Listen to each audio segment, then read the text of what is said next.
John, we're live.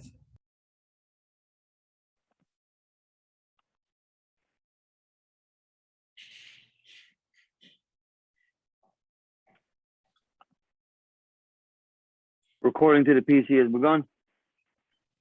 According to the cloud, in progress as well. Backup Thank is you. rolling. Thank you.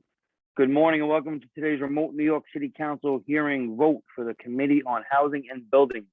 At this time, would all panelists please turn on their videos for verification purposes?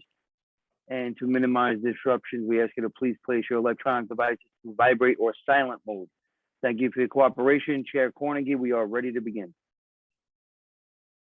Thank you. Good morning, everyone, and thank you for coming. I'm Councilmember Robert Cornegie, Chair of the Council's Committee on Housing and Buildings. We're here to hold a vote on two bills, one that will help beautify our city and one that will protect tenants from penalties for vacating a residence before the end of their lease term. Proposed intro number 1635A, sponsored by Majority Leader Lori Cumbo, will require the Department of Cultural Affairs, or DCLA, to establish a program to solicit artwork to be placed on sidewalk sheds and scaffolding.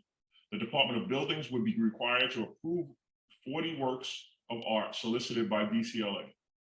Together with 10 works of art received by, together with 10 works of art received by solicitation from other agencies.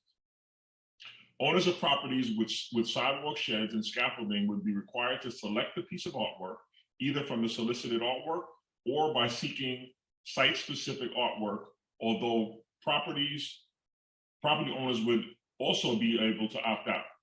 This bill will help improve the city's landscape by turning common eyesores into canvases. Proposed intro number 2312A, sponsored by Councilmember Riley, would limit the fees that a landlord can charge a tenant who vacates a residence before the expiration of a lease. The landlord is required to mitigate damages, i.e. attempt to re-rent the premises for their remainder of the lease term. Where a tenant breaks a lease, the bill would allow a landlord to collect certain costs related to preparing a unit for re-rental from the tenant who breaks such a lease, but would not allow a landlord to collect any additional cost, penalties, or fees. I apologize, I cannot see who I'm joined by, so if the committee clerk or the council staff would please announce. I can only see, for whatever reason, Councilmember Carlina Rivera. Hey, Carlina. But I know that we do have a full house, so if we could somehow. Good morning, Chair. Thanks so much. I'll just welcome Council Members Cabrera, Councilmember Chin, Jonai, Grodenchik, Lewis, Rivera, and Rosenthal of the committee who are here with us, and we're also joined by Councilmember Yeager and Majority Leader Cumbo. Thank you. Majority Leader Cumbo, would you like to say something on your bill? Of course I would.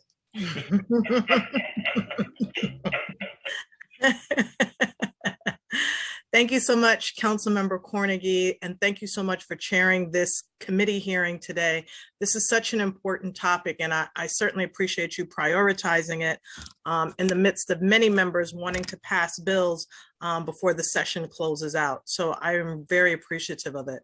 When we talk about scaffolding, and we look at those green scaffolds that are placed all over our city, we know it's just ugly. Every single building under construction in this city is painted dark forest green. Like a barrage of visual noise lacking any value whatsoever, we are besieged with this constant reminder of uniformity, of bland uniformity. Anyone walking down our streets knows this sight. It's on our scaffolding and our pedestrian sheds. These structures dominate so much of our city. For too long, our city has been deplorable in its ability to showcase the vibrant and prolific art community that exists here. Yet before our eyes, we have unlimited structures that could be a virtual blank canvas for our community. That opportunity for artists to showcase gives each and every one of us an opportunity to show everyone the talent that is here and share its creativity and beauty. Look, we know New York City is the epicenter of art and culture. We cannot allow for scaffolding that's painted in this dark green to overrun our city. Our artists need the opportunity to create. They need the ability to showcase their talent and creativity.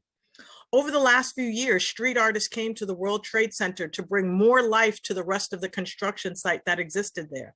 These paintings and installations have been well received and take attention away from the ongoing work that is occurring there. Construction sites across the city can do the same, simply by working with artists who are ready to get to work on projects.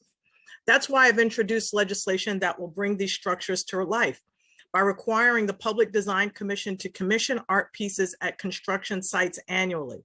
Addition, to encourage more artwork across the city on these structures, this legislation would permit business owners to work with artists to install artwork on these temporary structures themselves. Not only do artists get a chance to have a public space to display their work, but owners can show their commitment to neighborhoods that they are doing work in. The possibilities of art that can come from this new initiative is endless. And with the abundance of artists here, the variety of artwork can be as well. Arts and culture have always been what makes New York City a place of attraction. It brings people here from all over the world. We should be continuing to encourage these communities and giving them the space they need to express themselves. We can do so and at the same time rid our city of an eyesore and bring our streets to life. I also want to add that this dynamic is a way of life for so many countries across the world. This is really a no-brainer. We need to make sure that our artists have opportunities to exhibit their work, that we bring light and vibrancy to communities, that we employ our artists to be able to have an opportunity to have their work visually seen.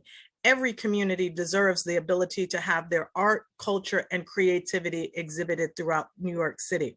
Art is the soul of our city, and in everything we do, art should be at the table in determining how we move forward. Thank you. Thank you so much, Majority Leader Cumbo. Thank you for your passion around the arts.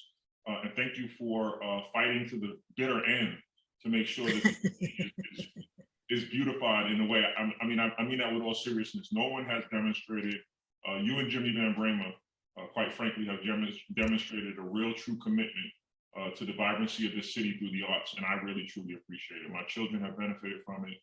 So many children across the city will continue to benefit from it because of your staunch commitment to that. So thank you. Thank you.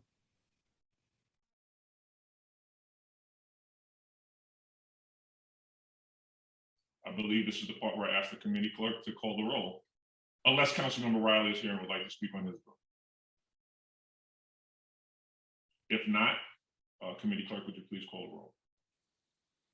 William Martin, committee clerk, roll call vote, Committee on Housing and Buildings on proposed introduction 1635A and 2312A. Both items are coupled. Chair Cornegy.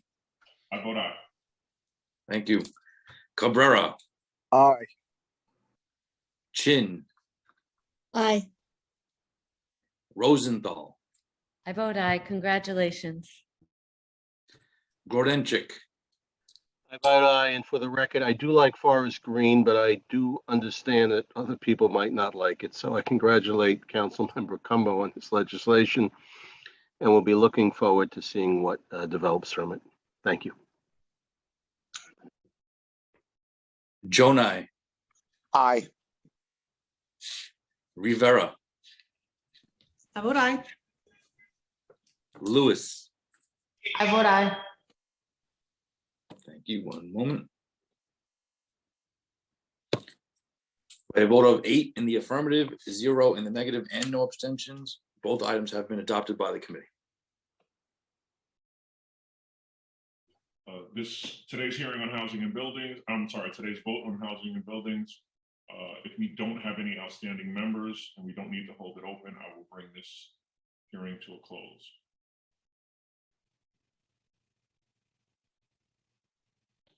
I'll confirm 1 second.